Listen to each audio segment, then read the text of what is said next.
Чогуу сыйынабыз.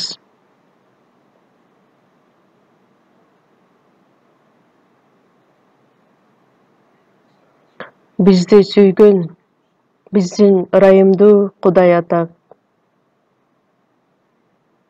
Ыйса Машаяктын төккөн ыйык каны аркылуу бизди күнөөлөрүбүздөн арылтып, түбөлүк өмүр берип, асман падышачылыгына бара турган түбөлүктүү даңктуу үмүт бергениңиз үчүн, ырайымыбыз үчүн ыраазыбыз.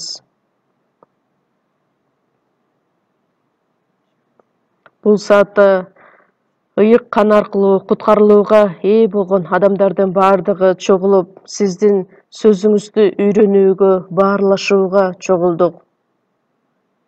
Ушул эле сөздү ар бир жерде онлайн аркылуу угуп жаткан адамдардын үстүнө өзүңүз батаңызды берип, кереметтүү күчүңүз менен өз эркиңизди ачып берип, өз сөзүңүздү уруксаат берип, сиздин ырайымыңыздын негизинде баардыгыбыз рухка толо тургандай кылып жардам бериңиз.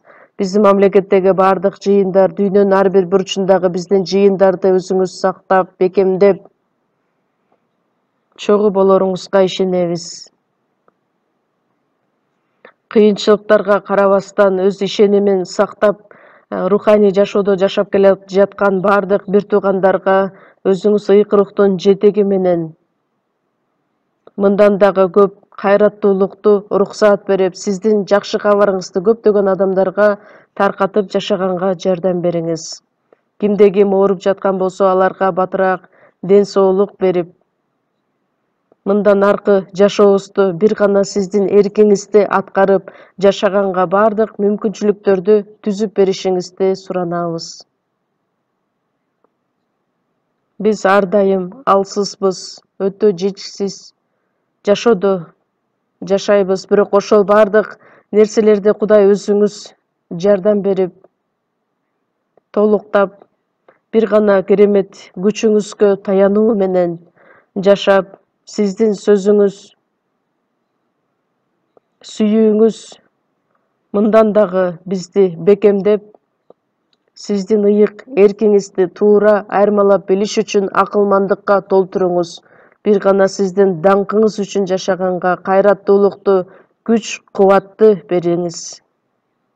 Бул саатта дагы бизге ачып бере турган өз керемет сөзүңүздү, ыйык эркиңизди, биз аткара турган иштерди мындан дагы көп ачыктап бизге үйрөтүңүз. Ыйса Машаяктын исми менен сыйындык. Амин.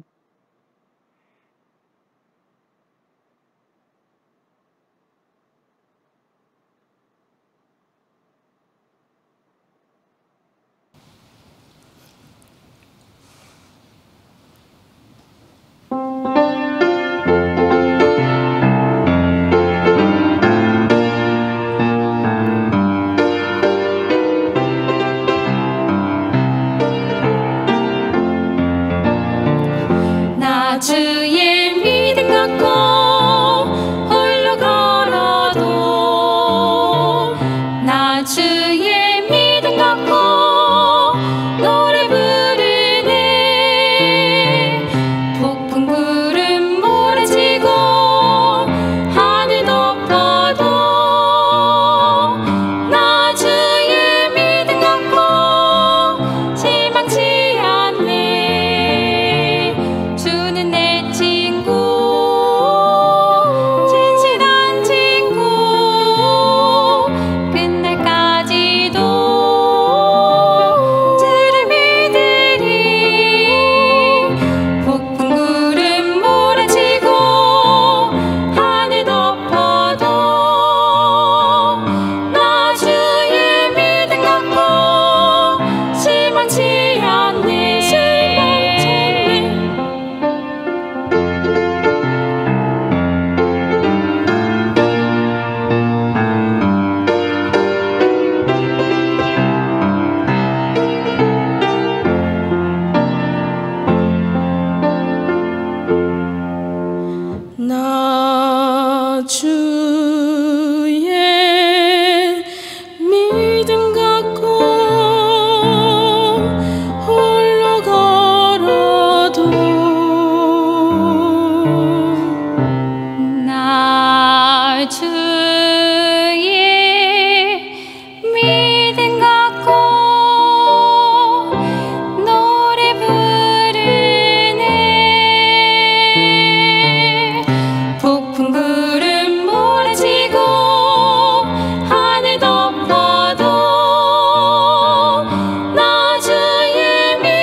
Ыйык жазууну чогуу ачабыз. Жакан жазган жакшы кабар 3-бөлүм. Жакан жазган жакшы кабар 3-бөлүм.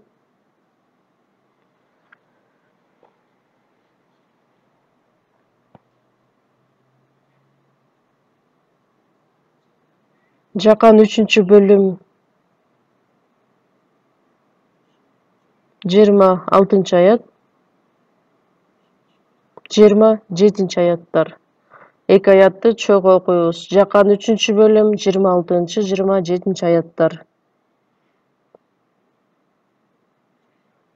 Шакирттери Жаканга келип, Устат, Иордан дарыясынын наркы өйүзүндө сени менен чогуу болгон, сен күбөлөндүргөн адам элди сууга чөмүлдүрүп жатат. Элдин баары ага барып жатышат дешти. Жакан аларга мындай деп жооп берди. Кудай бермейинче адам өз мойнуна эч нерсени ала албайт. Ушуга чейин окуйбуз.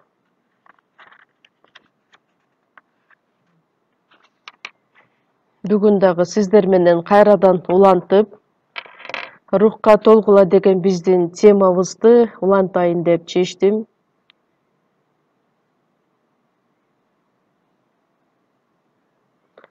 Эмне үчүн биз ыйык рух жөнүндө үйрөнүп жатабыз? Эмне үчүн билишибиз керекпиз? Эмне үчүн рухка толушубуз керекпиз? Анын баардыгын жакшы билесиздер. Байыркы келишимде Израиль эли аркылуу Кудай өз керемет күчтөрүн аткарган 33 жыл бою ыйык рух аркылуу төрөлгөн Ыйса Машаяк, рухка толгон Машаяк өзүнүн жашоосу аркылуу Кудайдын керемет күчүн, Кудайдын сөзүн бизге күбөлөндүрүп келген. Ал өлгөндөн кийин Кудайдын керемет күчү аркылуу кайрадан тирилип, куткарылуу ишин бизге алып келди. Ыйык рух бизге келип, ошол Кудайдын ырайымы жөнүндө бизге күбөлөндүрөт, ошону жеткирип, куткарылууга жеткендей кылып бизге жардам берет. Биздин жашообузду, биздин жүрөктөрүбүздү өзгөртөт дагы, Кудайдын балдары катары туура, татыктуу жашоого жардам берет. Ыйык рух биздин алсыз нерселерибизди билгендиктен бизге жардам берет. Ыйык сөз аркылуу бизди жетектейт. Асман падышачылыгына барган күнгө чейин биз менен дайыма чогуу болуп, бизге жардам берүүчү рух деп айтсак болот. Ыйык рух болбогон болсо, биз куткарылууга ээ болбойт болчубуз. Ыйык рухтун күчү болбосо, анда биз жашообузда дагы өзгөрүлбөйт болчубуз. Ыйык рухтун күчү аткарылбаса, анда адам өзүн өзү жеңе албайт эле. Бул дүйнөнү жеңе албайт эле. Шайтандан келген баардык азгырууларды, тоскоолдуктарды жеңе албайт эле. Кудайдын күчү болбосо, биз жакшы кабарды дагы адамдарга таркатып, адамдар куткарылууга ээ боло албайт эле. Ошондуктан Кудайдын аткарган иштеринин баардыгы ыйык рухтун жетеги менен түздөн түз байланыш. Ошондуктан адам биринчиден ыйык рух жөнүндө билбесе, ыйык рухтун иштери жөнүндө билбей турган болсо, анда ал адам рухка толо албайт. Жыйынтыгында туура, татыктуу руханий жашоо менен жашай албайбыз дагы, Кудайдын бизге тапшырган ишин алып кете албайбыз. Ошондуктан ыйык рухтун аткарган иши жөнүндө биз туура так билишибиз керекпиз. Куткарылууга ээ болгон учурда биз билебизби, билбейбизби, ыйык рух биздин ичибизде жашайт.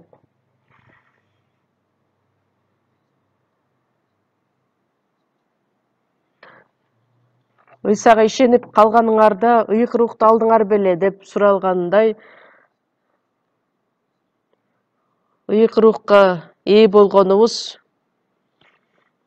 кандайча түшүндүрүлөт? Мисалы үчүн, жөн эле курсагы тойгон адам менен курсагы өтө жакшы тойгон адам менен айырмасы бар го. Мисалы үчүн стаканда деле суу толгонбу же жарымынан элеби? Ошонун экөөнүн айырмасы болгондой эле биздин ичибиздеги рух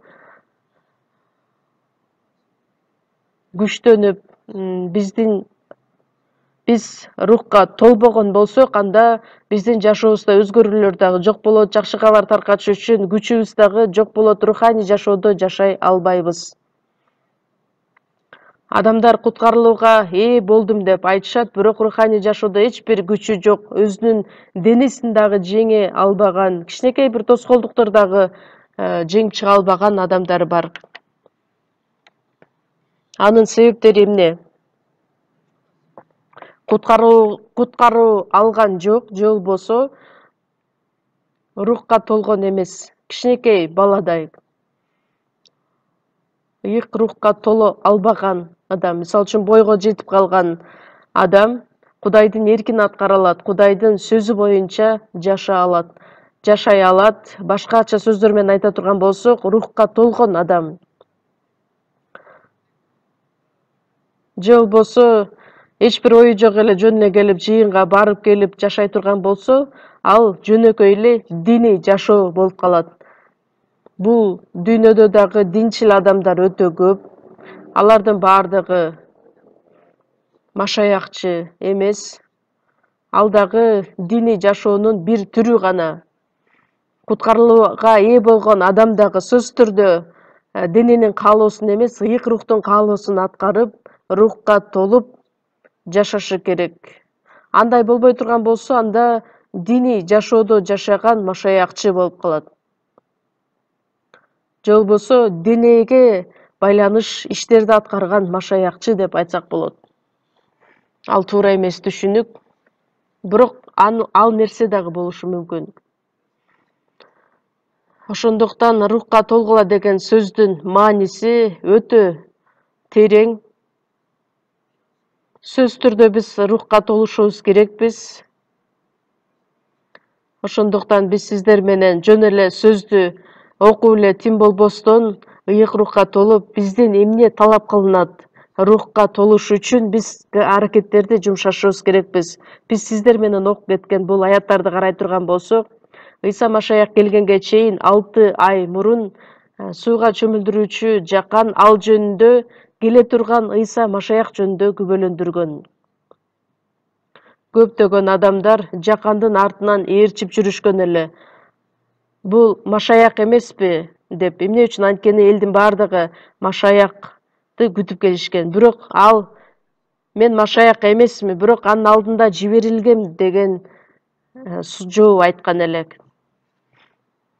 Жакан ал Ыйсаны күбөлөндүрүш үчүн келген.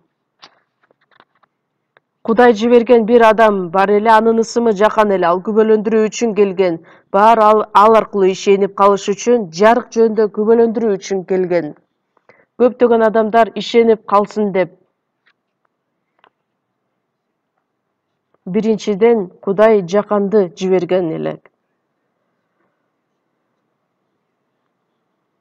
Жакан Ыйса Машаяк жөнүндө күбөлөндүргөндөн кийин Ыйса Кудайдын аткарган ишин аткарып жашай баштаган учурда Жакандын шакирттери көз арта башташты, көрө албастык пайда болду. Анткени алардын устаты Жакан эми аны эч ким ээрчибей калгандыгын көрүшөт. Буга чейин адамдар Жаканга ишенип, андан сууга чөмүлдүрүлүшүп, эми Ыйса келген убакыттан баштап ал сөздү айтып жаткан учурда баардыгы анын артынан ээрчип кеткендиктен Жакандын шакирттери айтышат: мына устат, сен күбөлөндүргөн адам элди сууга чөмүлдүрүп жатат. Элдин баары ага барып жатышат дешти. Албетте Ыйса сууга чөмүлдүрүлгөн эмес. Кудайдын сөзү боюнча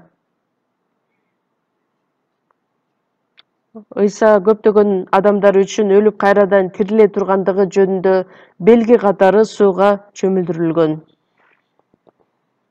Элдин баары ага барып жатышат дешет. Ошондо Жакан аларга эмне деп жооп берет?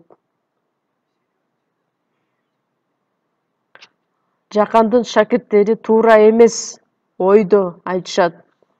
Мен Машаяк эмесмин, бирок анын алдынан жиберилгем. Ал Ыйсаны көрүп эмне жөнүндө күбөлөндүрөт? Бул курмандык, Кудайдын курмандык козусу, ал дүйнөнүн күнөөсүн өз мойнуна алат.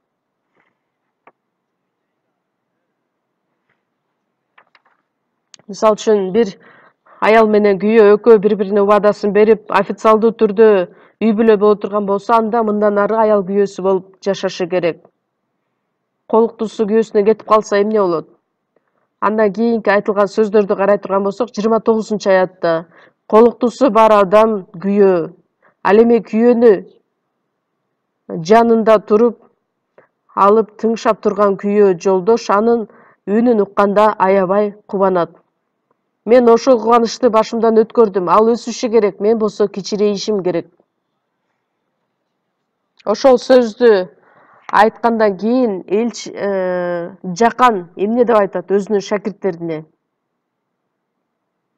27-аятта Жакан аларга мындай деп жооп берди: Кудай бермейинче адам өз мойнуна эч нерсе ала албайт.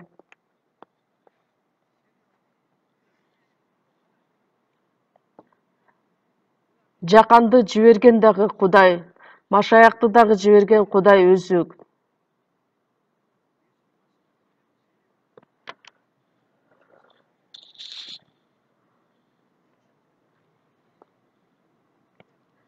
Мисалы үчүн Жакан күйүп туруучу жарык боло турган болсо, Ыйса болсо чыгыштан көтөрүлүп келген күн сыяктуудай. Күн болуп турган учурда, жарык болуп турган учурда чырактын кереги жок. Ыйса Машаяк энесинин курсагынан жаткан учурдан баштап эле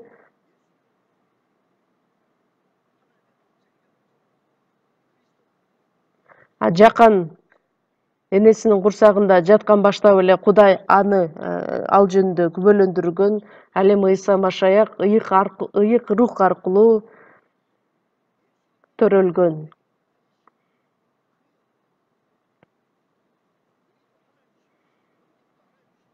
Ыйсага дагы керемет күчтү Кудай өзү берген.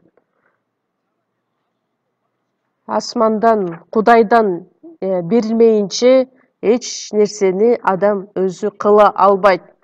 Анткени Кудай Ыйсаны жиберген. Ага берген күчтү дагы Кудай берет.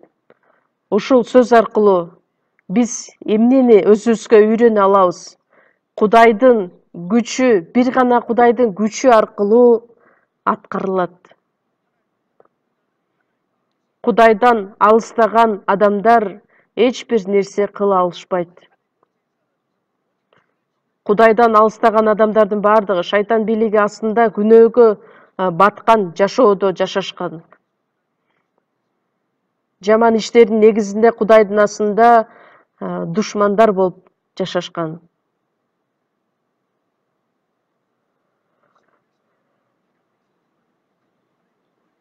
Кудай өзүнө тандап алган Израиль эли болгону менен Израиль эли да Кудайдан алыстап кеткен эле. Ыйса Машаяк келе турган күндө дагы алар андан баш тарта турган, аны четтетип кое турган эл эле. Ошондуктан Кудайдын иштерин бардыгы бир гана кудуреттүү күч аркылуу аткарылат. Адамдык акылмандык, адамдык күч аракет менен эмес.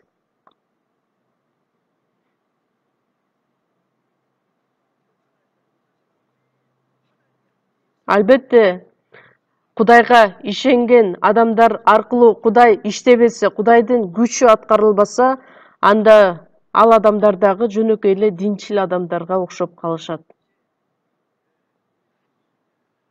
Биз сиздер менен бул көйгөйдү өтө туура түшүнүшүбүз керекпиз, туура кабыл алышыбыз керекпиз.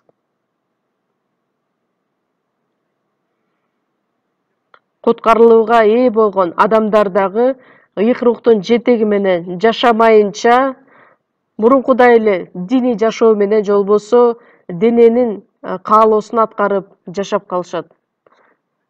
Сырткы кебетесинде жыйынга келип ырдашат, даңкташат, сөз угушат, бирок жүрөгүнүн ичинде ал эки жүздүүлүк гана болуп калат. Бул өтө чоң көйгөй болуп саналат. Экинчи корундуктарга 4-бөлүм чөк ачабыз. Экинчи корундуктарга 4-бөлүм.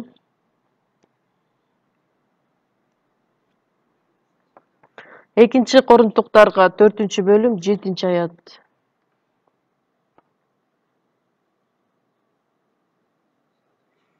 Экинчи корундуктарга 4-бөлүм 7-аят.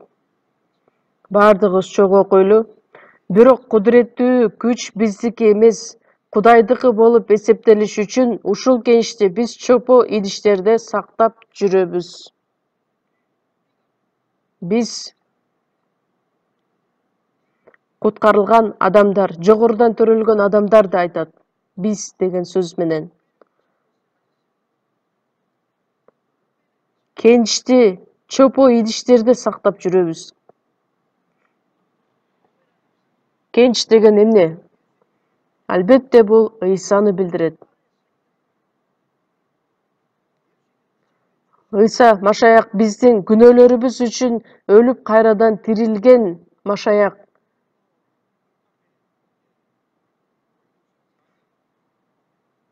Экинчи корундуктар 4-бөлүм 4-аятты карай турган болсок,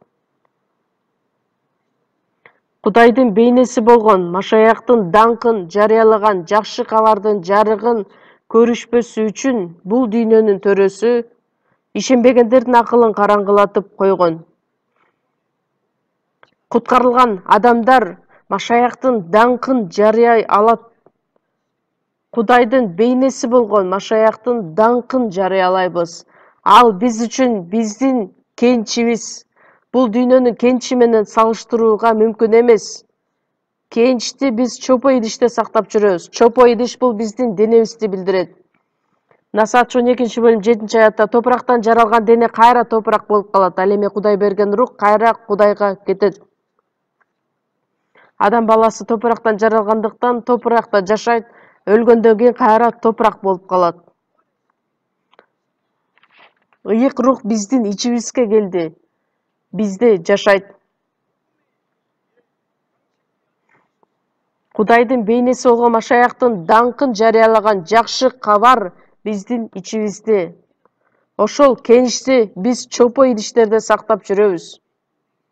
Бул кудуреттүү күч биздики эмес, Кудайдыкы болуп саналат. Биз чопо идиштер канабыз.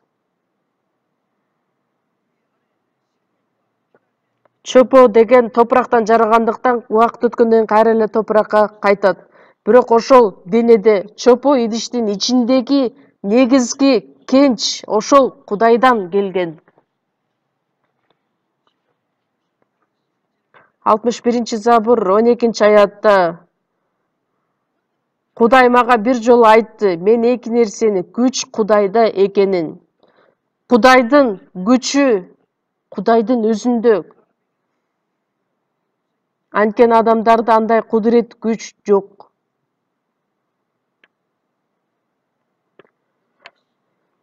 Бирок кудуреттүү күч биздики эмес, Кудайдыкы болуп эсептелиш үчүн ушул кеничте биз чопо идиштерде сактап жүрөбүз. Элчилер иштери 1-бөлүм 8-аятта ыйык рух силерге түшкөндөн кийин силер күч аласыңар дагы, күчкө топтолосуңар дагы.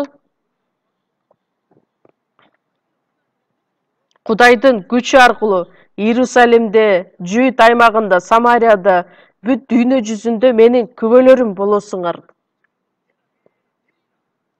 Ыйык рух келгенде болосуңар, менин күбөлөрүм болосуңар.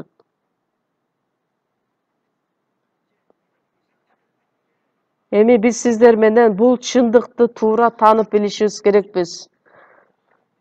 Ыйык рухтун жетеги жок, ыйык рухтун күчү болбосо биз сиздер менен Кудайдын сөзүн дагы таанып түшүнө албайбыз. Кудайдын сөзүн жиберген, жеткирген адам дагы Кудайдын күчүнө муктаж. Угуп жаткан адамдар дагы Кудайдын сөзүнө муктаж. Анткени ошол сөздү кабыл алышы керек. 1-Корунтуктарга 2-бөлүмдү ачабыз. 1-Корунтуктарга 2-бөлүм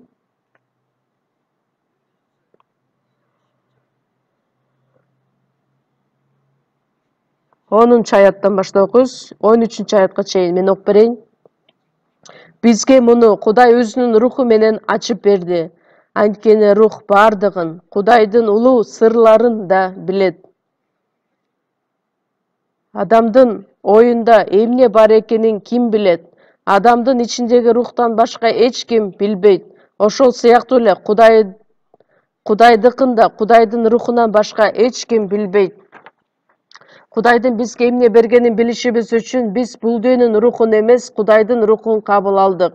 Биз аны адамдык акылмандык аркылуу үйрөнгөн сөздөр менен жарыялап жаткан жокпуз. Ыйык рух аркылуу үйрөнгөн сөздөр менен рухий адамдарга рухий тилде жарыялап жатабыз. Бул сөздөрдүн ичинде бардыгы ыйык рух аркылуу аткарылат деген сөз түшүндүрүлүп жатат.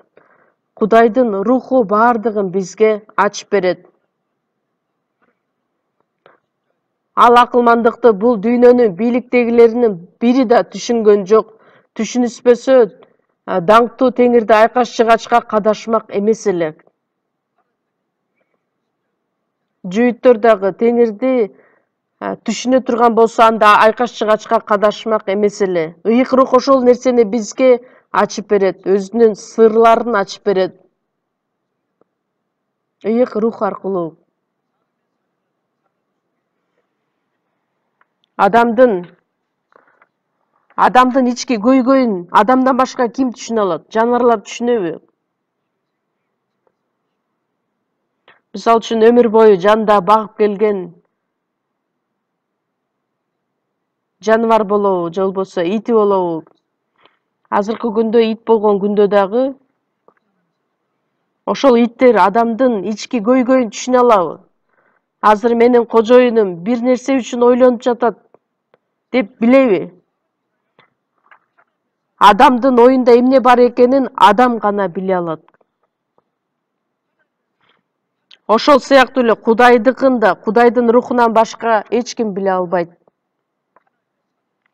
Кудайдын ою, Кудайдын сыры, Кудайдын акылмандыгы адам бардыгын биле албайт.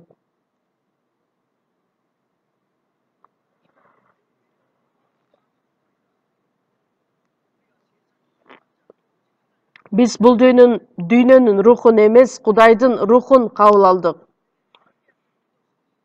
Биз ошол рухту кабыл алып, акылмандык менен түшүнө тургандай кылып, рух биз аркылуу иштейт, жетектейт.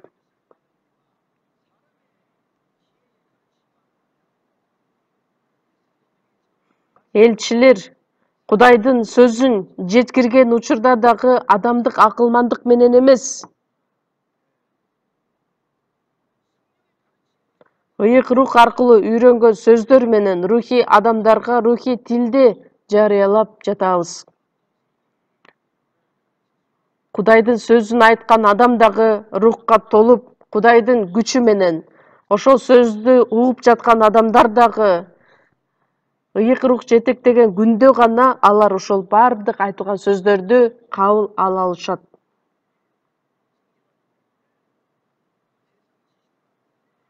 Ыйык жазууну биз адамдык акылмандык менен таанып биле албайбыз.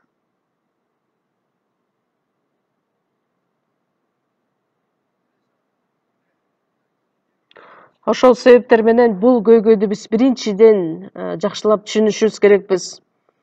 Колоссалыктарга 1-бөлүм 6 аятта силер ошол жакшы кабарды угуп, Кудайдын ырайымын угуп, чыны менен таанып билген күндөн тартып жакшы кабардын силердин араңарда жемиш берип өсүп жатат. Бардыгы эле бирдей сөз укшат, бирок эмне үчүн бир адам угат, бир адам укпайт? Бардык суусагандар мага келгиле, менден келип ичсин.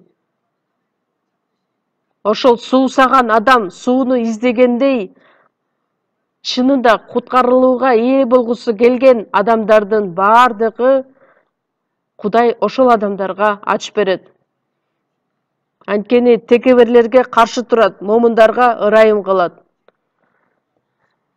Момундар эмне? Салык жыйноочу адамга салыштырмалуу ошол адамдай сыяктуудай мага окшогон күнөөкөргө ырайымды кыла көр деп. Текебер адамдар эмне деп айтышат? Жакшы сөз экен.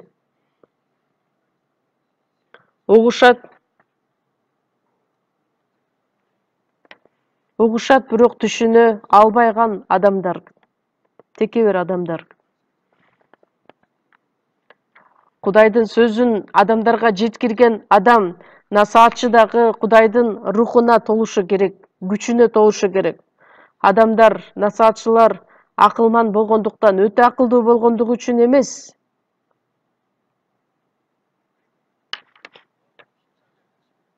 Жакан китеби 14-бөлүм 26-аятта силерге ыйык рух келгенде сооротуучу силерге баарын үйрөтөт жана мен айткан сөздөрдүн баарын эсиңерге салат. Кудайдын айткан сөзүн кабыл алууга жардам берет. Машаякчыга керектелүүчү баардык нерсени үйрөтөт. 1-Жакан 2-бөлүм 27-аятта рух силердин ичиңерде жашап жатат. Ошондуктан силер кимдин бирөөнүн үйрөнүүсүнө муктаж эмессиңер.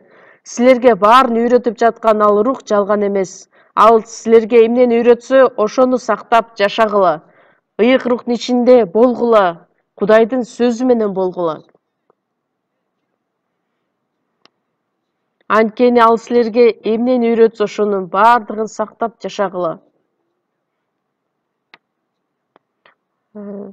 Руханий семинарияда атайын окуп барып, ошол өзүнүн акылмандыгы менен адамдарды үйрөтүш үчүн эмес, биринчиден ыйык рухтун жетеги менен ыйык рухка толуп,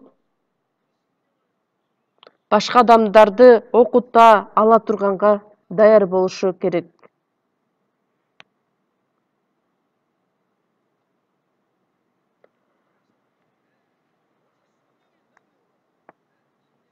Бир гана ыйык рухтун күчү менен гана.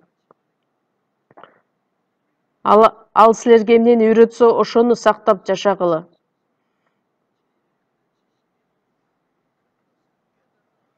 Ыйык рух бизди үйрөтөт, өзүнүн эркин ачып берет. Ар дайым ыйык рухтан үйрөнөбүз деген биздин каалообуз болушу керек. 1-Корунтуктар 1-бөлүм 21-аятта бул дүйнө Кудайды кудайлык акылмандуулук боюнча тааныбай койгондуктан Кудай ишенгендерди акылга сыйбаган сөз аркылуу куткарып алууну туура тапты. Ошондуктан Кудай ишенгендерди акылга сыйбаган сөз аркылуу куткарып алууну туура тапты. Акылга сыйбаган сөз бул Ыйса Машаяктын айкаш жыгачка кадалып, өлүп кайрадан тирилүүсү жөнүндө айтылат.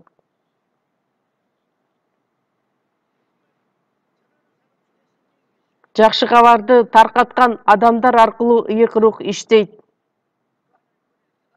Кудайдын ырайымын таанып билүүгө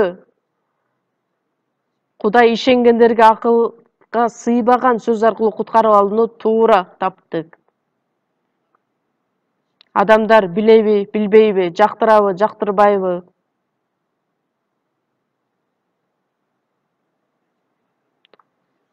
Жүйүттөрдүн диний өкүлдөрү дагы Ыйса Машаяктын тирилген кереметин көрүп дагы ага ишенишкен эмес. Эмне үчүн? Анткени алардын жүрөктөрү таш болуп катып калган. Элчилерге алар кайрылып, жок, Ыйса жөнүндө айтпагыла. Айтпагыла десе эле алар айтпай калышабы?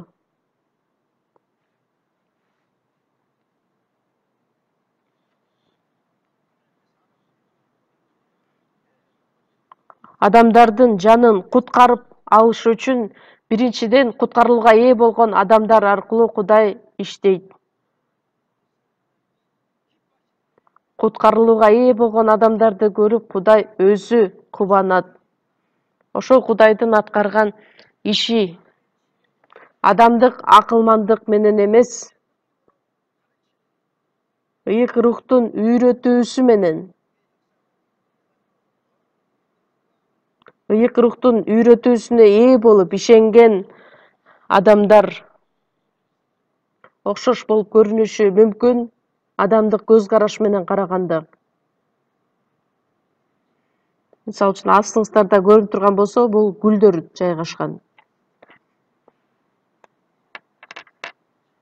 Кайсынысы тирүү гүлдөр, кайсынысы жасалма гүлдөр, айырмалап биле аласыздарбы? Мен сиздерге бир сырды ачып берейин. Бул гүлдү жасаган, жасалгаланган биздин бир туугандар дагы өтө көп аракеттенишет.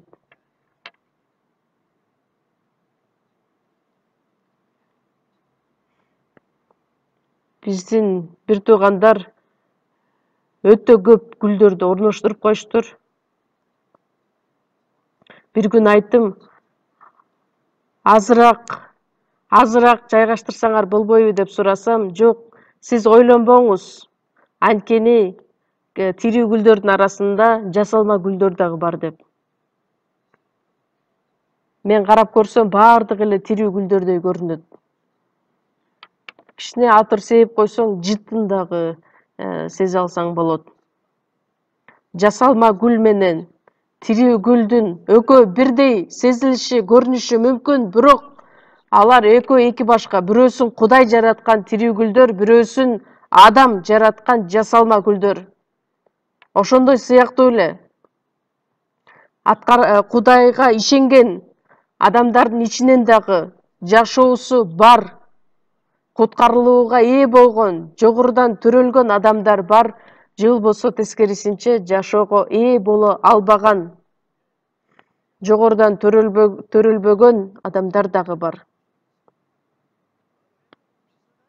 Сырткы кебетесин караганда экөө бирдей эле көрүнүштө көрүнүшөт, бирок асман менен жердей айырма. Кудайдын чыныгы, түбөлүк жашоосу ошол адамдын ичинде барбы же жокпу, ошол айырма. Чыныгы нерсе менен жасалган нерсени айырмалап билген менен барабар. Буга чейин мен сиздерге айтып кеткен бир учурум бар эле. Гонконгко барган учурда өзүмдүн саатымды ремонтко тапшырдым эле. Анан ошол жактагы жергиликтүү пастор убактылуу мага саатыңызды берип туруңуз деп сурайт.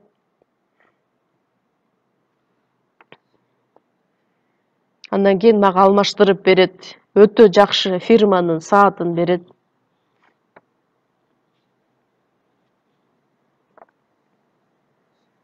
Эгерде акча менен санай турган болсок, өзүм сатып көргөн эмесмин, бирок 100 миллионго чейин жете турган акчадагы саат эле. Пастор, мына сиз ала бериңиз деп өзүнүкүн берип коет. Ошол саат үйдө дагы турат азыр. Саат токтобостон жакшы жүрөт. Канчалык карасаң дагы ал жасалма саат.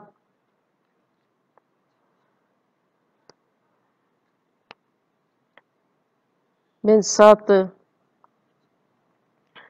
саатты берейин дейт, бирок адамдар туура эмес ойлоп калса, мен ага жооптуу боло албайм. Анткени пастор деген аябай кымбат саатты тагынып алыптыр деп адамдар ойлоп калбасын деп. Ошон үчүн кааласам дагы аны тага албайм. Экөө окшош, бирок бирөөсү жасалма, бирөөсү чыныгы саат. Жасалма машаякчылар, жасалма Кудайга ишенген адамдар. Айтууга оңой болуш үчүн машаякчы деп атап коюшат. Мисалы үчүн мындайча адам өтө жакшы, өтө ишенимдүү машаякчы деп да атап коюшат. Анын аракети көп болгондуктанбы? Жогорудан төрөлбөсө, кечирип коюңуздар, ал дагы жасалма машаякчы. Аны кантип иштетпейли, кантип өзгөртпөйлү, ал ошол жасалма машаякчы болуп калып калат. Туура эмес жашаса, туура эмес окутууга ээ болсо, анда ал дагы жасалма машаякчы болуп калышы мүмкүн. Адамдык ой менен жашаган адам жана Кудайдын эрки боюнча жашаган адамдын экөөсүнүн ортосунда асман менен жердин ортосундагыдай айырма бар. Галатиялыктарга 4-бөлүмдү чогуу ачабыз. Галатиялыктарга 4-бөлүм 29-аят.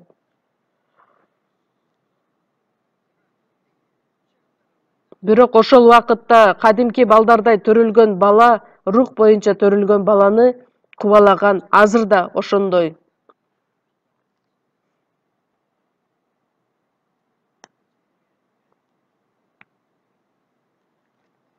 Ыйык жазууда Кабыл менен Абыл жөнүндө жазылат. Кабыл болсо Кудайдын астында тартууну алып келди, бирок Кудай Кабылдыкын эмес, Абылдыкын кабыл алды. Кабылдын дагы күч аракети өтө көп эле, бирок жыйынтыгында Кабыл өз бир тууганын Абылды өлтүрүп коет, көрө албастыктан. Кудай өзүнө Ыбрайымды чакырып алган эле. Ыбрайымдан төрөлгөн Исмаил бар. Кудай өз сөзү аркылуу төрөгөн Ыскак бар. Исмаил биринчиден төрөлгөн эле, ал өтө күчтүү эле, бирок Кудай айтты, аны кубалап жүрсүн деп.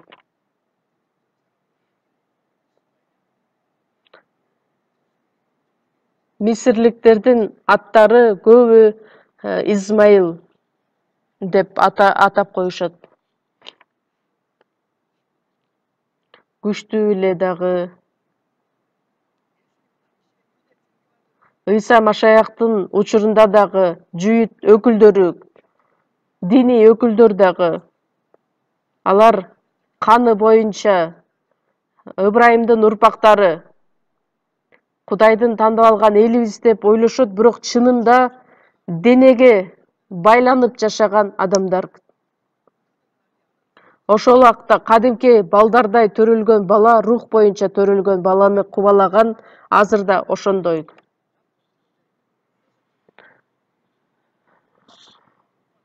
Куткарылган адам менен куткарылбаган адамдардын экөөнүн айырмасын туура бизге ачыктап берет.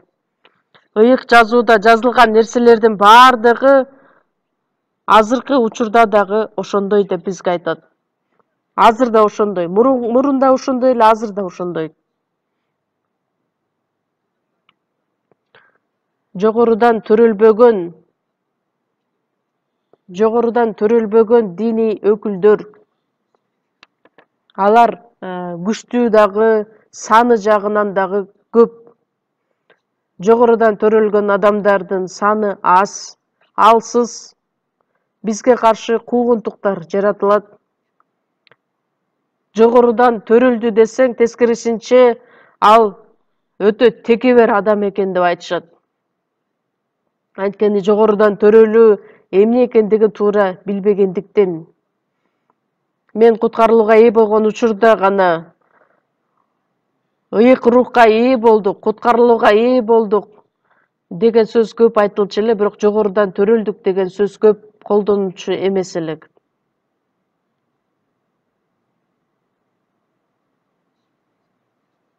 Куткарылууга чейин 15 жыл бою мен руханий семинарияда окуп, тырышчаактык менен көптөгөн жерлерге барып, жакшы кабар таркатып, андан кийин кыштактагы бир жыйынды өзүмө мойнума алып, жооптуу адам болуп, ошакта кызмат өтөп жаткан учурум эле.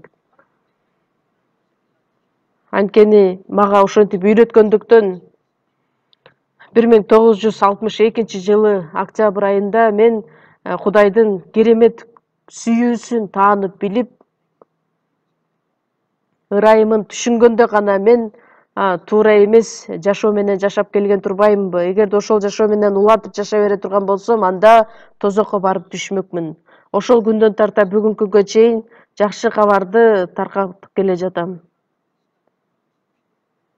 Жогорудан төрөлгөндөн кийин эми мен руханий семинарияны таштап койдум. Анткени мен жогорудан төрөлгөндүктөн анын кереги да жок болду.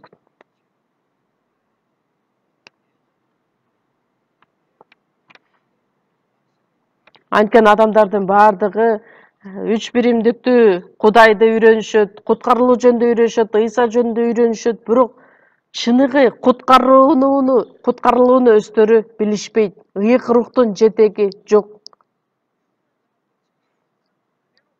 Атактуу адамдар жөн эле китепти окуп эле анан ошол китеп боюнча үйрөтүшөт. Мен куткарылууга ээ болгондон кийин башка пасторларды карай турган болсом, алар өтө эки жүздүү экендигин көрө алдым. Анткени мен куткарылууга ээ болдум, жогорудан төрөлдүм деп айтсам, сен кандайча теге бир адамсың? Жогорудан төрөлгөнүңдү, куткарылууга ээ болгонуңду өлгөндөн кийин гана биле аласың деп.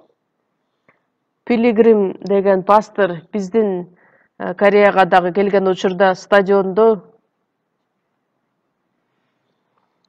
миллиондого чейин адамдар келип чогулуп, баардыгыңар жогорудан төрөлүшүңөр керек, диакондар дагы, бүт аксакалдар дагы дегенде, адамдардын баардыгы таң калышып, куткарылууга ээ болушубуз керек турбайбы? Жогорудан төрөлүшү керек турбайбы деп модага айланып кетип,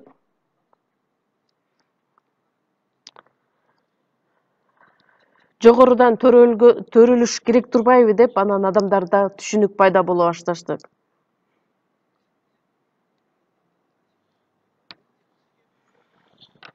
Кандайча, качан куткарылууга ээ болдуңар, жогорудан төрөлдүңөр, ошол жөнүндө айтып бере албаса адам, биринчиден ал тозокко бара жаткан күнөөкөр экендигин өзү билиши керек. Мен өлүмгө дуушар боло турган ооруга чалдыккан элем, бирок өтө атактуу доктурга жолугуп, ал мени дарылады, жолбосу мени айыктырды деген ошол тажрыйбасы болушу керек да. Мына эми мен тирүү болуп, мындай денеде жашап жатам деп. Ошондой сыяктуу эле мен тозокко бара жаткан күнөөкөр элем. Бирок Кудай мени өзү куткарды, өз ырайымын төгүп берди. Ошол менин күбөлөндүрүүм.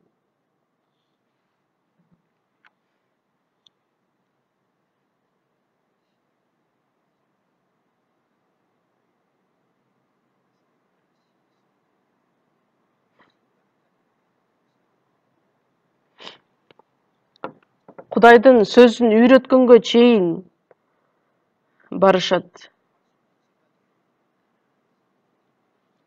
Же болбосо тоонун тебир чокусуна чыгып алышып, андан кийин жазып алышып, кандайча өзүнүн болгон күчү менен, болгон үнү менен кыйкырат. О, Кудай деп.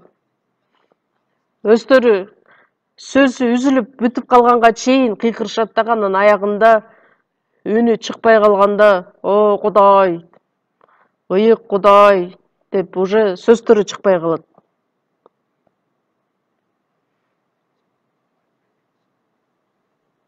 Андан кийин титрейген үн менен сүйлөй башташат. Ошол чыныгы руханий жашообу? Ыйык рухтун аткарган ишиби?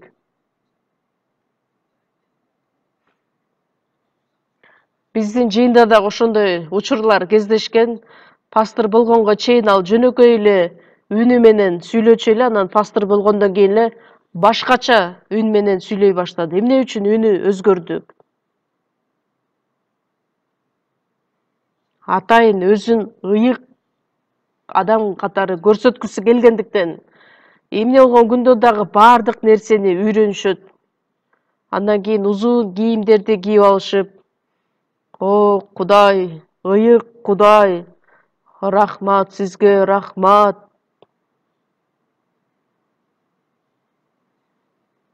Өтө күлкүмүштүү көрүнүш. Кечирип коюңуздар.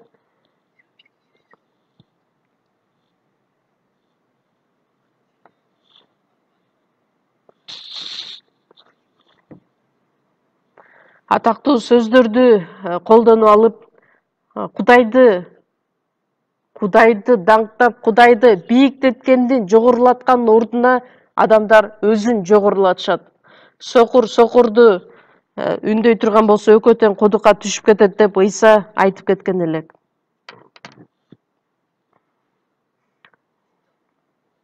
Жогорудан төрөлбөгөн динчил адамдар, алардын баардыгы ыйык рухтун жетеги менен жашаган адамдарга каршы куугунтуктарда жашашат, куугунтуктайт, бизди жек көрүшөт. Эмне үчүн жек көрүшөт? Анткени биздин айткан сөзүбүз куткарылышыңар керек, жогорудан төрүлүшүңөр керек десең, алар тескерисинче силер өтө текеберсиңер деп айтат. Кудайды даңктабайт экен, сыйынышпайт экен деп жалган айтышат. Биздин куткарылууга ээ болгонубуз, жогорудан төрөлгөнүбүз ошол менен айырмаланабыз. Жеремия китеби 23-бөлүм. Жеремия китеби 23-бөлүм. 21-аят. Мен бул пайгамбарларды жиберген эмесмин, алар өздөрү жүгүрүп кетишти. Мен аларга сүйлөгөн эмесмин, алар өздөрү пайгамбарчылык кылышты. Исраиль эли убагында Жеремия пайгамбардын учурунда жалган пайгамбарлар өтө көп болгондуктан Кудайдан жиберилген бир гана Жеремия пайгамбары, калганынын баардыгы жалган пайгамбарлар эле. Мен бул пайгамбарлар жиберген эмесмин, алар өздөрү жүгүрүп кетишти. Кудайдан келдик деп өздөрү кыйкырышат, жарыялашат. Мен аларга сүйлөгөн эмесмин, алар өздөрү пайгамбарчылык кылышты. Мен аларга сүйлөбөсөм дагы тоонун чокусуна барып алышып, алар кандайдыр бир аяндарды көрдүк деп элдерге жарыялашат. 32-аят. Мына мен жалган түш көргөн пайгамбарларга каршымын дейт Теңир. Мен аларды жибербесем да, аларга буйрук бербесем да, өздөрүнүн түштөрүн айтып берип, менин элимди өздөрүнүн куру кыялы менен, азгырыгы менен тескери жолго салып жатышат дейт Теңир. Алар бул элге эч кандай пайда алып келишпейт дейт Теңир. Жалган пайгамбарлар, жалган бир түш көргөн адамдар. Кудай аларды жиберген жок. Кудай аларга буйрук берген жок.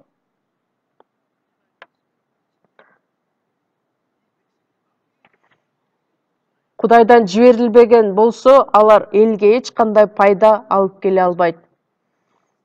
Жалган нерсени чындык деп кабыл алышат.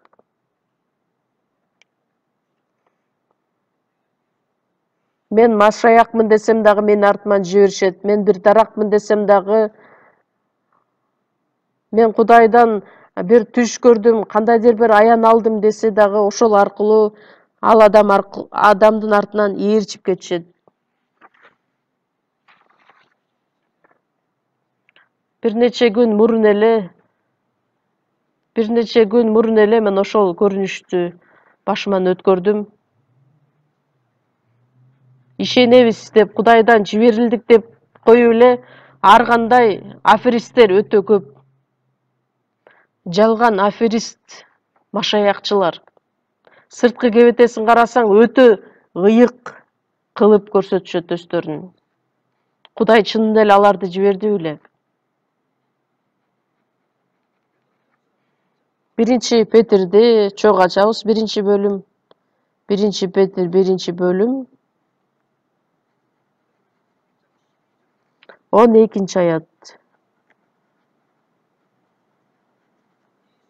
асмандан жиберилген ыйык рухтун күчү менен жакшы кабар таратуучулар аркылуу азыр силерге жар салынып жаткан жакшы кабар алардын өздөрүнө эмес, бизге тиешелүү экендиги аларга белгилүү болгон. Муну периштелер да өз көздөрү менен көргүлөрү келген. Жакшы кабар жөнүндө айтылат. Жакшы кабар асмандан келген, Кудайдан келген. Жакшы кабар таратуучулар аркылуу азыр силерге жар салынып жаткан. Ыйык рухка толуп, жакшы кабарды таркаткан адамдар. Алар аркылуу силерге үйрөтүүлөр жетип жатат. Кудай ошол жөнүндө күбөлөндүрөт. Алар аркылуу жакшы кабар элдерге жетет. Жыйынтыгында куткарылуу иши аткарылат. Еврейлерге 2 бөлүмдү дагы чогуу ачабыз. Көбүрөөк ачышыбыз керек болот. Еврейлерге 2 бөлүмдү ачабыз. 1-аяттан 4-аятка чейин окуйбуз. Ошондуктан ишенимден тайбаш үчүн уккан сөзүбүзгө өзгөчө маани беришибиз керек. Эгерде периштелер аркылуу жарыяланган сөз милдеттендирүүчү сөз болгон болсо, ар бир күнөө тил албастык тиешелүү жазасын алган болсо, ушундай улуу куткарылууну барк албай койсок, анда биз кантип жазадан качып кутулабыз? Башында Теңир тарабынан жар салынган бул куткарылууну бизге андан уккандар ырастап беришти. Кудай да аны өзүнүн керемет жышаандары, ажайыптары, ар түрдүү күчтөрү жана өз каалоосуна жараша ыйык рухту бөлүштүрүп берүүсү менен күбөлөндүргөн. Бул жерде эмне деген сөз жазылат? 3-аятта ушундай улуу куткарылууну барк албай койсок, байыркы келишимдеги сөздөрдүн бардыгы Ыйса Машаяк бизди куткара тургандыгы жөнүндө ар кандай мисалдар аркылуу Кудай өз убадасын жазган.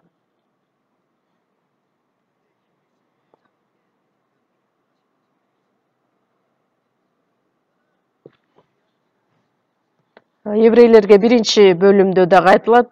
Биз ээ болгон куткарылуу ушунчалык улуу экендигин билишибиз керекпиз.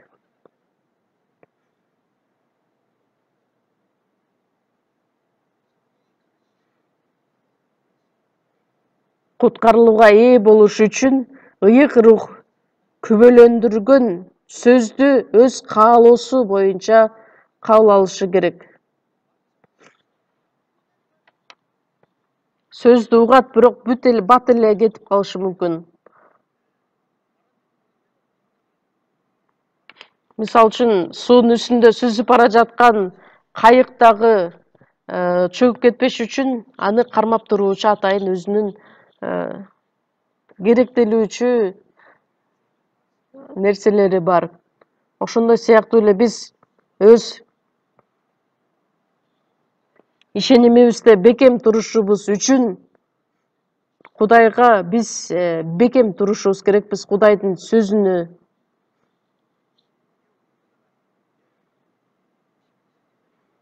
Кичинекей кезибизде биз резинадан жасалган өтүктөрдү, бут кийимдерди кийичибиз элек. Андан кийин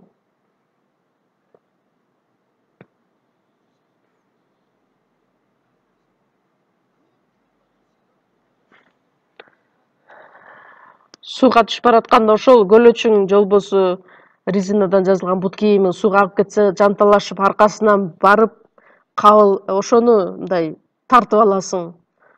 Ошонун бардыгын билип туруп, андан кийин биздин уккан сөзүбүз талаага кетип калбасын деп,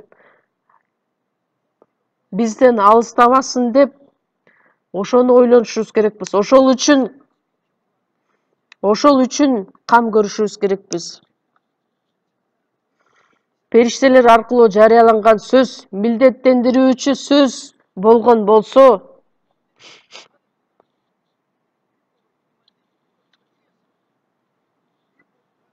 Байыркы келишимде мыйзамды аткарбаган адамдар ташбаранга алынып өлтүрүлүшкөн эле.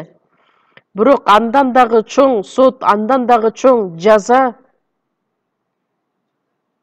ошол мыйзамды периштелер аркылуу берген Кудайдын сөзү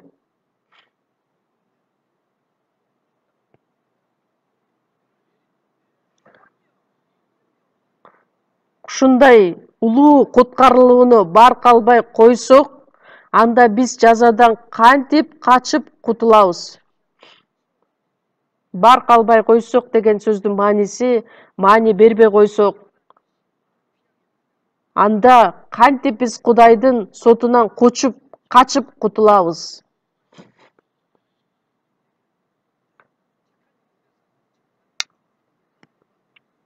Жакшы иштерди жасабаганыбыз үчүн тозокко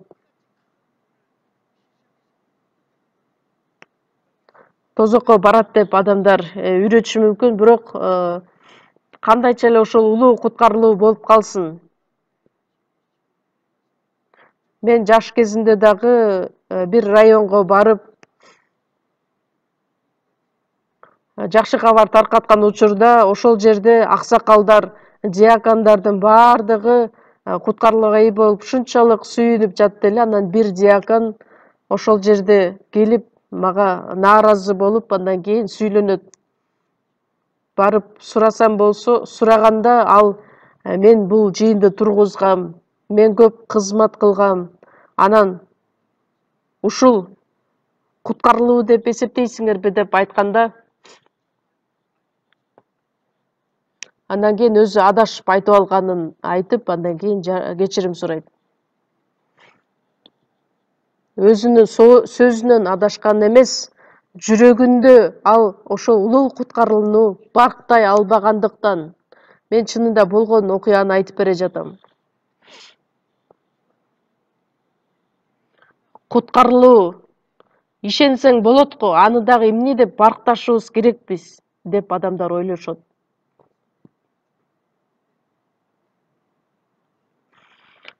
Ишеним дагы өтө түрлүү, чыныгы ишеним, жалган ишеним, туруктуу ишеним, туруксуз ишеним дегендей. Биринчиден Кудай өзү айтып келген куткарылуу. Аны уккан адамдар кимдер эле? Элчилер. Алар биринчиден Кудайдын сөзүн угушуп, ишенишип, бекемделишип, андан кийин бизге ошол жакшы кабарды жеткиришкен. Башында Теңир тарабынан жар салынган бул куткарылууну бизге андан уккандар ырастап бериштик. Кудай да аны өзүнүн керемет жашаандары, ар түрдүү күчтөрү жана өз каалоосу боюнча бизге күбөлөндүргөн. Марк 16-бөлүм 20-аятта шакирттери болсо көптөгөн жерлерде кыдырып, жакшы кабар таратып жүрүшкөн эле. Теңир аларга дагы жардам берип, көрсөтүлгөн кереметтер аркылуу өз сөзүн бекемдеп жатты эле. Элчилер жашап жаткан учурда ыйык китептин жаңы келишими жазылган. Ошол элчилер менен Кудай чогуу болгондугу жөнүндө ал өзүнүн сөзү ал аркылуу бекемделип жаткан эле. Улуу куткарылуу эмне экендигин еврейлерге 1-бөлүм аркылуу карайлы. 1-бөлүм 2-аят. Акыркы күндөрдө бизге уулу аркылуу сүйлөдү. Ал аркылуу Кудай ааламды жараткан жана аны баарына мураскор кылып дайындаган. Башынан баштап эле айтып келе жаткан Кудайдын жакшы кабары уулу аркылуу сүйлөдүк. Ал аркылуу Кудай ааламды жараткан жана аны баарына мураскор кылып дайындаган.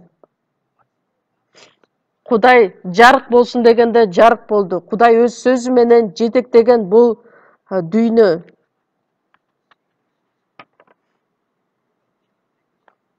Жакан 1-бөлүмдө дагы жазылат, бардыгы ал аркылуу башталды, бардыгы ал аркылуу жаратылды. 3-аятта Ул Теңирдин даңкын чагылдырып турат. Ал анын табиятынын толук көчүрмөсү. Ал өз сөзүнүн күчү менен бардык нерсени кармап турат. Көзгө көрүнбөгөн Кудайдын табиятынын толук көчүрмөсү. Өзүнүн сөзүнүн күчү менен бардык нерсени кармап турат. Сөз менен жаратты, сөз менен бекемдейт, башкарат. Ыйса ал ким? Ал жаратуучу. Жаратуучу Кудай. Ошол өзүнүн сөзү менен дүйнөнү башкарган.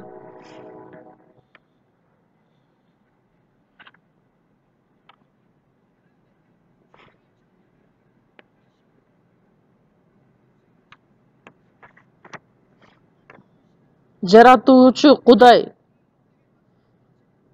күнөөлөрдөн тазалоону ишке ашыргандан кийин ал асмандагы улуу Кудайдын оң жагына отурду. Сөз менен Кудай бул дүйнөнү жаратты. Сөз менен бардык иштерди аткарды. Бирок сөз менен ал күнөөдөн тазалоо ишин аткарган жок. Анткени күнөө үчүн жаза өлүм деп Кудайдын мыйзамы айтылгандыктан. Кудай өзү биз үчүн өлдү. Өзүнүн төккөн каны аркылуу күнөөлөрдөн тазалоону ишке ашыргандан кийин ал асмандагы улуу Кудайдын оң жагына отурду. Бул куткарылуу ушунчалык улуу экендигин эми билесиздерби? Түшүнө аласыздарбы ошону? 5-аят. Кудай периштелердин кимисине сен менин уулумсуң, бүгүн мен сенин атаң болдум, же мен ага ата болом, ал менин уулум болот деп айтты элек.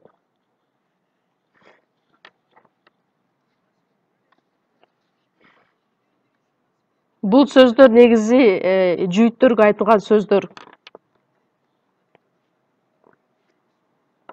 Көптөгөн адамдар жүйүттөр дагы Ыйсага ишенишет, бирок көп эле Ыйсага ишенишпейт. Анткени алар периштелерге ушунчалык табынышат, периштелерди жогору коюшат. Периштелер көп, бирок ошолордун бирөөсүнө дагы сен менин уулумсуң деп айтты беле? Жок, анткени периштелер Кудайдын уулу боло албайт.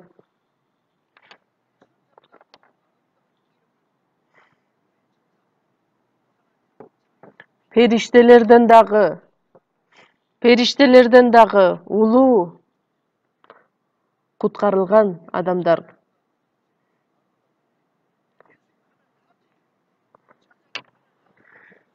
Периштелер Кудайдын уулу боло албайт. Ошондуктан периштелерден дагы жогору турган бул Кудайдын уулу.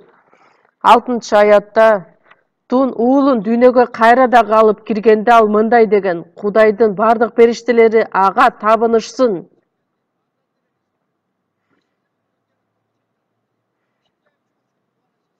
Бул дүйнөгө келгенде Ыйса Машая Кудайдын жалгыз уулу эле. Тун уулун дүйнөгө кайра дагы алып киргенде ал тун уулу болуп калды. Эми болсо башка бир туугандары жаратылды.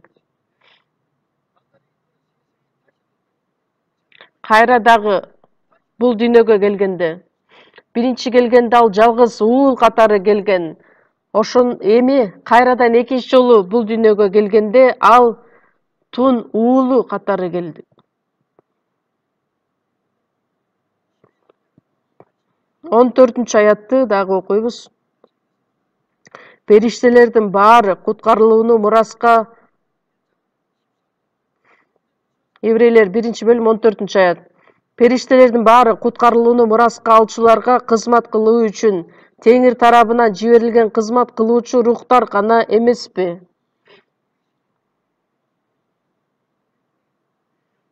Кудай өзү чакырып алган кызмат кылуучу рухтар гана, периштелер.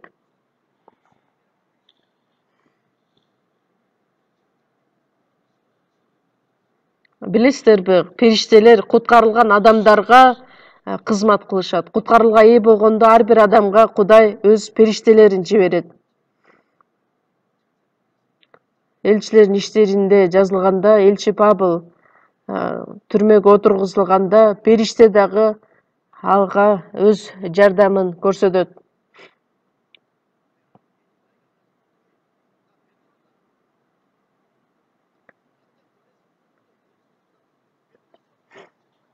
Петрдин убагында дагы Петр үчүн алар сыйынып жаткан эле, бирок кичинекей кыз эшик такылдаган үнүн угуп, анан кийин барат.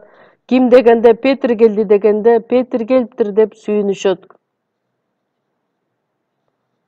Өздөрү сыйынып атышат Петр үчүн, бирок Петр келе тургандыгын эмне үчүн ишене алышкан жок. Ооба, чынында Петр келди дегенде, Петрдин периштеси келген турбайбы? Матай 18-бөлүм 10-аятта бул кичинелердин бирин да кордобогула, силерге айтып коеюн, алардын асмандагы периштелери атамдын жүзүн дайыма көрүп турушат. Биздин аткарган иштерибиздин периштелер бардыгы көрөт дагы Кудайга жеткирип турат. Асман падышачылыгына барган күнгө чейин дайыма бизге жардам берет. Биз аткарган жакшы иштерибизди дагы, жаман кылган иштерибизди дагы Кудай, периштелер Кудайга жеткирип турат.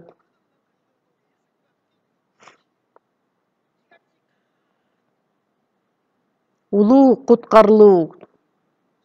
Ушул куткарылуу ушунчалык улуу экенин билесиздерби? Ошол куткарылууну барк албай койсок, Кудайдын астында жазадан кантип качып кутулабыз?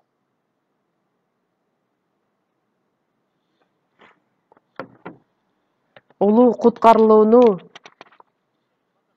биз ошол куткарылууга ээ болгон адамдарбыз. Римдиктер 1-бөлүм 16-аятта жакшы кабар бардык ишенгендерди куткара ала турган Кудайдын керемет күчү. Жакшы кабар бул Кудайдын керемет күчү аркылуу аткарылат. Эми мен жакшы кабар таратуудан уялбаймын. Анткени ушул жакшы кабар бардык ишенгендерге куткарылуу алып келе турган Кудайдын керемет күчү. Ишенген адамдардын жүрөгүндө дагы иштөөчү Кудай өзү. Кудайдын керемет күчү. Жакан 5-бөлүм 24-аятта менин сөзүмдү угуп, мени жиберген Кудайга ишенген адам түбөлүк өмүргө ээ, ал соттолбойт, анткени өлүмдөн өмүргө өттү. Кудайдын сөзүн угуп, ишенип кабыл алган адам, анын тагдыры өлүмдөн өмүргө өткөн тагдыр болду. Силерге чындыкты айтып коеюн, өлгөндөр Кудайдын уулунун үнүн угуп тирилер убакыт келет. Ыйык рухтун жетеги менен жакшы кабар таркатылат. Жакшы кабар аркылуу куткарылуу элдерге жетет. Өлгөн адамдар Кудайдын уулунун үнүн угушат дагы тириле турган убакыт келет. Жакан 6-бөлүм 63-аятта рух өмүр берет, дене эч кандай пайда келтирбейт. Мен силерге айтып жаткан сөздөрүм рух жана өмүр. Бизге жашоо берүүчү, өмүр берүүчү ал ыйык рух. Анткени дене алсыз. Мен силерге айтып жаткан сөз бул өмүр.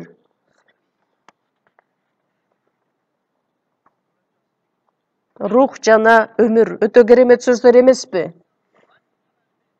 Ошондуктан ыйык рухтун жетеги гана, ыйык рухтун күчү менен гана Кудайдын иштери аткарылат.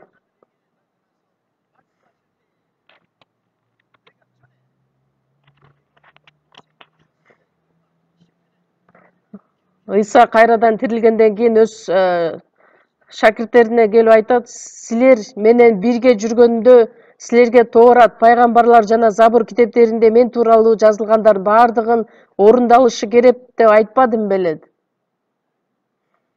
Алардын жүрөктөрү ачыла элек болгондуктан алар түшүнө алышкан жок. Түшүнө ала тургандай кылып Кудай өзү жардам берет.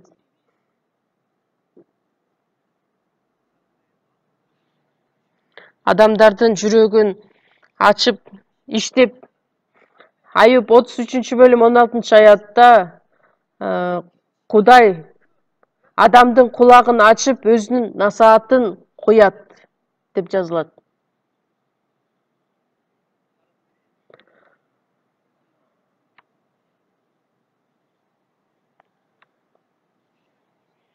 Адамдардын кулагын ачып, адамдардын жүрөктөрүн ачып, мөөрлөп койгондой түшүнөт.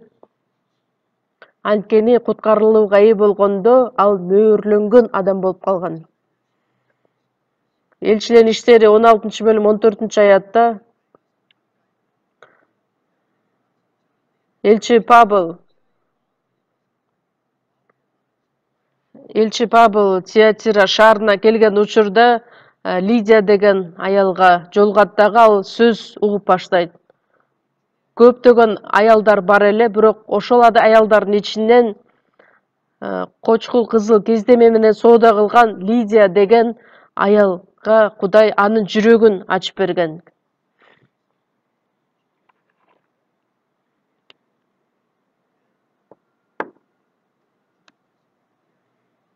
Кудай Теңир өзү Лидиянын жүрөгүн ачып, элчи Павылдын айткан сөзүн кабыл ала тургандай кылып жетектеген. Адамдар канчалык сөздү айтпасын насаатчылар, бирок ал адамдын жүрөгүн Кудай ачпаса, ал дагы түшүнө албайт.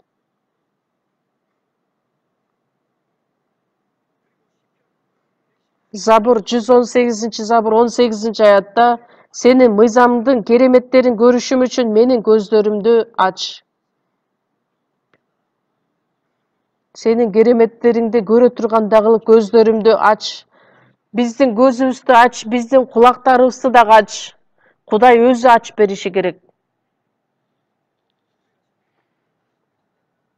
Биз ыйык жазууну окуган учурда дагы мынтип шатыратып эле окуй бербестен, Кудай мага жардам бер. Кудай мен түшүнө тургандай кылып иштеп бериңиз деп сыйынышыбыз керекпиз. Ыйык рух аркылуу бизге туура окутууну үйрөтүңүз, бизди ашкерелеңиз, бизди туура үйрөтүңүз. Ыйык рухтун окутуусу сөзсүз түрдө болушу керек. 1-Жакан 5 бөлүм 20 аятта Кудайдын уулу келип бизге чыныгы Кудайды таанып билүүгө акыл бергенин да билебиз. Таанып биле ала тургандай кылып. Чыныгы Кудайды таанып билүүгө жардам берет. Анын чыныгы уулу Ыйса Машаяктын ичинде экенибизди, ал чыныгы Кудай жана түбөлүк өмүр экендигин бизге жеткирет. Таанып билүүгө жардам берет. Кудайдын сөзүн таркаткан насаатчылар аркылуу Кудай өз иштерин аткарат.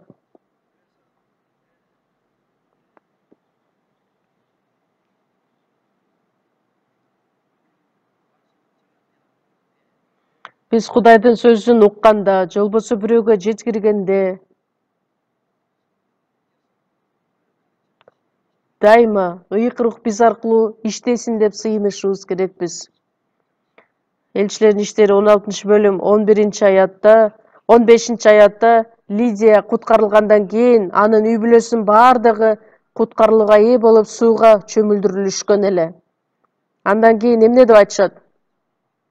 Эгерде силер мени Теңирге чын дили менен ишенди деп эсептесеңер, анда менин үйүмө келип, меникинде жашап тургула деп суранат.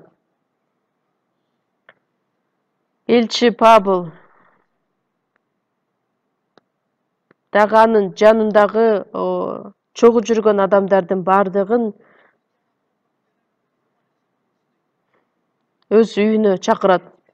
Лидия куткарылууга ээ болбогон болсо, алар башка жакта жүрүшмөк эле. Бирок куткарылуудан кийин, эгерде мени ишенди деп эсептесеңер, менин үйүмө келип, меникинде жашагыла.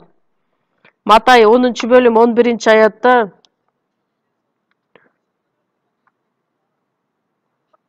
кайсы шаарга же кыштакка барбагыла ал жерден ылайыктуу бирөөнү сураштырып тапкыла дагы ошонукунда калгыла.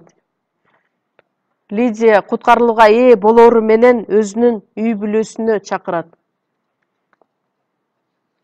Эми ал кездемелерди сатуучу, соода кылуучу аял эмес, жакшы кабарды тарката турган аял болуп калды. Ошол жакшы кабар Лидия бир туугандын үйүнөн башталган эле. Филиппиликтер жыйыны ошол жерде пайда болду. Көптөгөн адамдар куткарылууга ээ болду.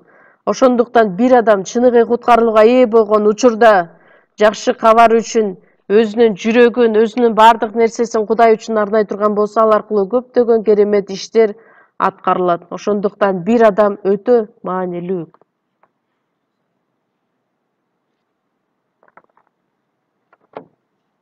Кудай өзүнүн керемет иштерин аткарат. Элчилердин иштери 16-бөлүм 30-аятта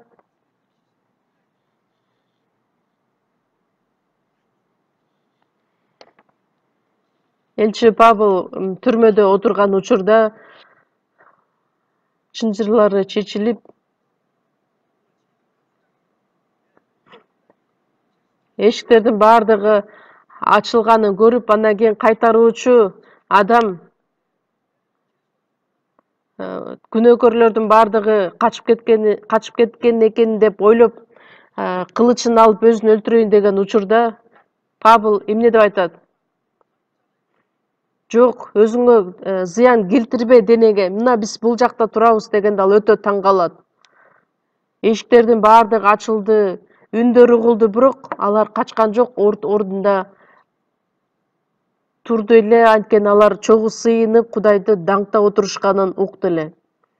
Мырзаларым, куткарылышым үчүн мен эмне кылуум керек деп сураган. Мен кандайча кылган учурда куткарылууга ээ болом? Теңир Ыйса Машаякка ишен, ошондо өзүң да, үйүңдөгүлөр да куткарылат. Ишен. Элчи Павылды өзүнүн үйүнө чакырып, аны жуунтуп, тамак аш даярдап, ошол жерде отурган адамдардын баарына жакшы кабарды жеткирип, бардыгы куткарылууга ээ болушкан эле.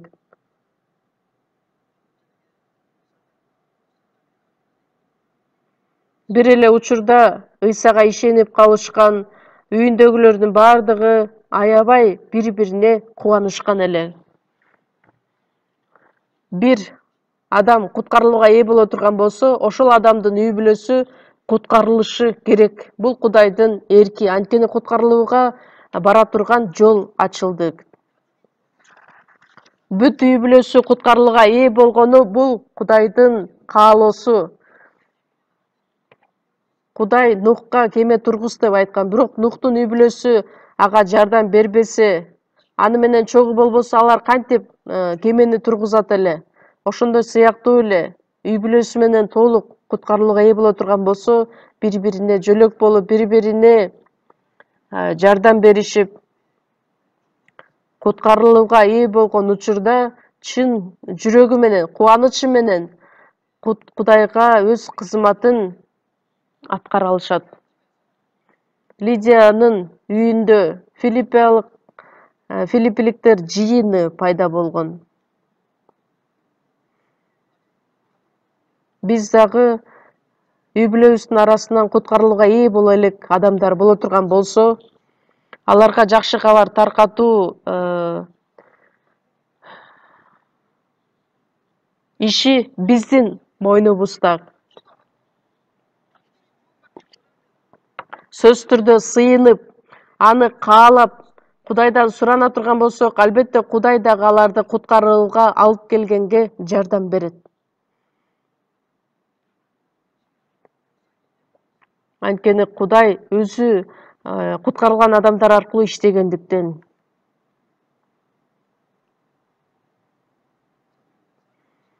Элчилер иштери 4-бөлүм 26-аятта биз көргөнүбүз менен укканыбызды айтпай кое албайбыз дешет. Биз ишенсек, көрсөк бардыгын, анан кантип биз айтпай коебуз? Айтпай кое алабызбы? Экинчи Корунтуктар 4-бөлүм 13-аятта мен ишенгем, ошондуктан сүйлөдүм деп жазылган. Ким ишенсе, ал сүйлөйт, ал күбөлөндүрөт. Жеремия 20-бөлүм 9-аятта мен мындан ары теңир жөнүндө адамдардын эсине салбайм деп ойлодум.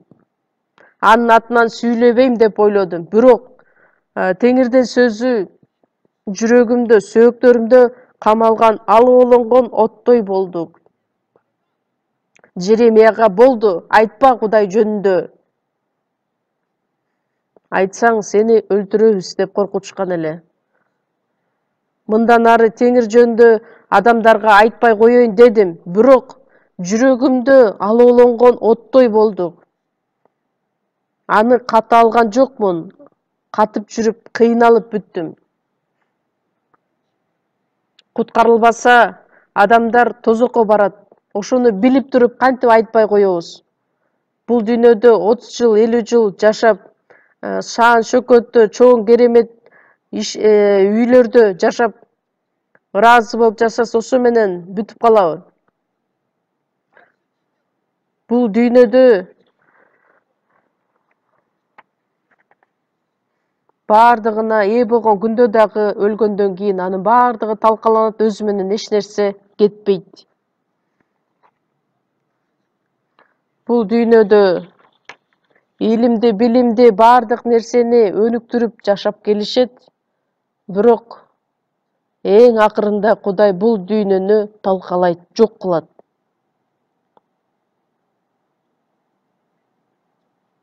Биз сиздер менен жакшы кабарды таркатканда дагы бир жерди ачалы. 1 Корунтуктарга 2-бөлүм. 1 Корунтуктарга 2-бөлүм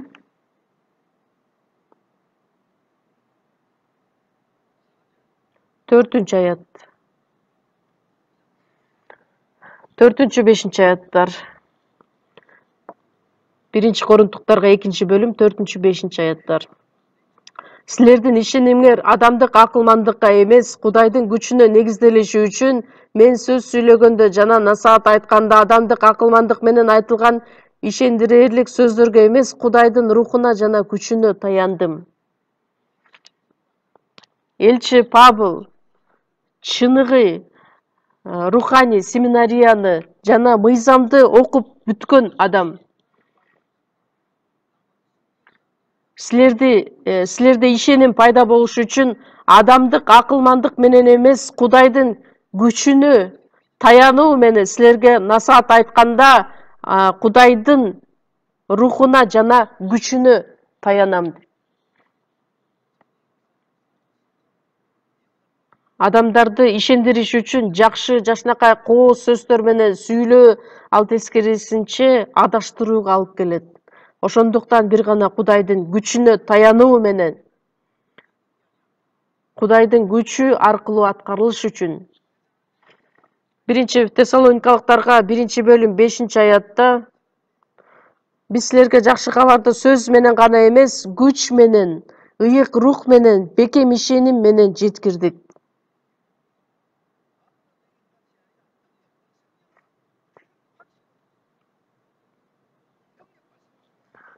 Ыйык рух менен жана бекем ишеним менен жеткирдик.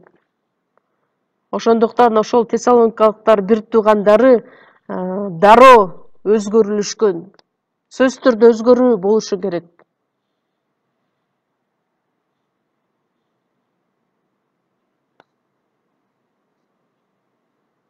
Анткени Кудайдын күчү жок, ыйык рухтун күчү жок, биз эч нерсе кыла албайбыз.